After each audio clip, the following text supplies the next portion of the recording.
Hello, I am back. Took a little bit of a break there.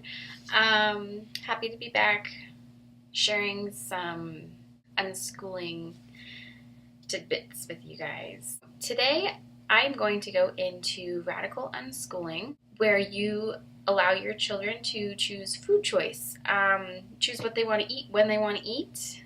And that is a very radical idea, isn't it?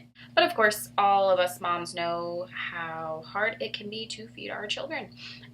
It's always a struggle, a daily struggle to try to get what you're supposed to get into their system. And a lot of kids won't eat all their food. You have your societal ideas of how they should finish everything that's on their plate, because there's starving kids in Africa and, all that stuff. So obviously I don't agree with that. So by the end of this video, after sharing a personal story of my struggles as an adult, I think that you're going to start at least questioning what you do with your children.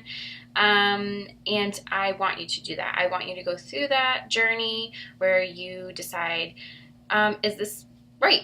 Is this something I should be doing with my kids? Allowing them to choose when they want to eat, what they want to eat. So I will first tell you what I do with my children. Knowing, I'm going to give you a little background as an adult. The past year and a half, I have been personally following Dr. Robert Morse's ideas on how the body works. Basically, it's a fruitarian approach to your diet. Following the chemistry goes completely against what the allopathic community says that you should have. Your meat, your dairy, and all that stuff I don't agree with, personally. It's going to get a little crazy up in here, isn't it? Because what I do personally, I try to eat as much fruit as I possibly can fit into my diet. My diet is not perfect because I have to juggle my husband's preferences and what we can afford. All fruit diet is hard to do when you're a mom who's providing food for all your children, who all have different food preferences. So what I do is completely different than what my kids do, and I'm going to shout it from the rooftops. I don't usually press my opinion on other people, but I really truly believe that is how it should be. Your children should have their own food preferences. You should start learning what those are, and then you're going to really understand that trusting their body is important. For example, before a animal is sick, what do? Naturally what humans do, if you would let them, which is do a dry fast, right? They don't eat. You don't eat when you feel sick because your body is trying to work on conserving its energy to heal itself. It's not pack it with a whole bunch of food, so it's wasting all this energy trying to do both. You'll not naturally feel hungry, so that way your body can work on itself. You have to trust that process. We are completely told to not trust our body from everyone in our society. So it's really important that you start to really let them trust themselves on so many levels. It's really hard. I'm going to admit there's a huge challenge in this, especially with me seeing many hundreds and thousands of people cure or reverse, if you want to say that, their diseases or cancers and everything that they're going through with a specific type of diet. And you can eradicate anything, heal anything. It's amazing when you get into that. My kids don't eat that way. And it was a challenge for me personally to accept that. It's a challenge. I know it is. And no matter what your belief is for what you think is the right diet, even if you're following the allopathic recommendations for, 3 groups of meat a day and dairy throughout the day and every meal and, a little bit of fruit and a whole lot of veggies, you know, if you're following that, that's fine. But you shouldn't push it on your kids. They gotta learn to trust themselves. You know, that's their journey. It really is, and it's really hard to separate that. And no one's gonna agree with it. Everyone's gonna judge you for it, so you might as well keep that to yourself. Also, it's extremely important, and I know all you adults out there who have struggled with your weight are going to agree with this. It's really important to understand when to trust yourself, when to hear your body tell you that you're actually hungry, right? We all like deal with that problem. Unless you have a wonderful metabolism and you don't have to worry about your weight, you're all going to deal with that, where you have to learn when you're hungry. What's that hunger? There's that bored hungry, I'm bored. Then there's that real hunger. Most often, we're packing down, so we make this big old plate because we're starving, right? And we're gonna eat this big old plate. We don't have the capacity to understand when we're hungry. Why? Can you think about it? Think about it. Stems from when you were a kid, when you were told and made to eat every single thing on your plate. You don't develop that part of you, the intuition, the knowing when you're hungry and when you're full. You just don't develop it. So you just eat till you're stuffed way past the amount of food that you would eat if you just listened to your body and ate until you were just full enough. If you took anything away from this video, I think that would be the most important point, is to let your child decide if they are full and if they're still hungry. If you, as an adult, try this yourself throughout your days, you're going to understand that there's times, some days, when you could just eat all day, and you're just trying to get all this energy in your body and you're just super hungry. And then there will be days when you could go throughout a whole day where you barely eat anything, maybe one meal, a couple snacks, grazing or anything, and you're completely fine. You're on the same level but different amounts of food on these different days.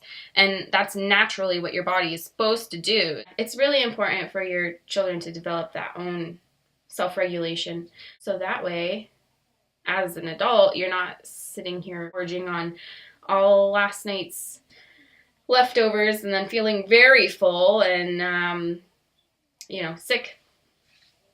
Brings up some thoughts. I'm going to share a personal story with you. I've thought a lot about it, and I honestly don't share this with many people. There's probably 3 people that know all about it in my whole life. And as an adult, a couple years ago, I decided I was going to heal myself from this eating disorder throughout most of my entire life, and I would consider myself bulimic off and on. It's just really sad to think about it.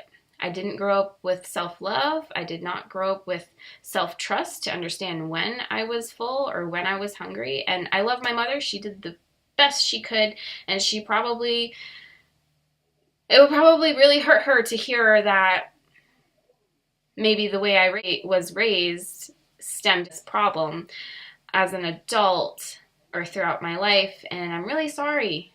The little guy woke up in the middle of the video there, so yeah, so we have a nice little lovely addition to our video. And I hope that all of you are comfortable with that. Anyways, yes, it will probably hurt my mother to know that the way I was raised left me with such turmoil. And I don't wish that I could go back and change that, because I learned so much about myself and about others. And if I hadn't connected the dots, perhaps I would be still in pain emotionally and physically, and furthermore, I would probably instill those same habits of parenting, making my children eat what and when, and make them finish it. I would probably leave that with them as well, for them to develop their own issues further down the line. You should be able to trust them, knowing when they're hungry, knowing what works with their body and what doesn't, And they'll in turn learn that they can trust their body over time. They'll learn what works for them and what doesn't, how much to eat, how much not to eat. They, if they're never given the chance to learn these things, then they never will. So you don't want them to be struggling with that as an adult, trying to figure out what foods work with their bodies and when they're hungry and when they're full. Like, wouldn't you just save your child so much pain and so much struggling if you could just set them off with those really useful and important tools to have? So this is my video on food choice and radical unschooling. I hope you really enjoyed it. If you do, give a like, a little thumbs up, subscribe. They're coloring on the chalkboard wall. Subscribe to more videos if you feel this was helpful, and if you look forward to more unschooling and radical unschooling tips and tricks. If you have any questions, I would be happy to have a wonderful conversation with you down below. I appreciate that I can go on my own journey and help guide my children through theirs, which is our job as parents. We don't want to impart them with our own beliefs. They need to figure out what works for them, and being a parent and trusting in that process and trusting in your children and yourselves is just the biggest achievement you can do, right? If you believe that, anyways, I do. I think it's the base element in having a beautiful life. So thank you so much for joining me today. My name is Brooke with Shattering Norms. If you haven't already, check out the Unschooling and Deschooling Facebook support group. I will link that below, and also the Instagram with pictures and inspiration.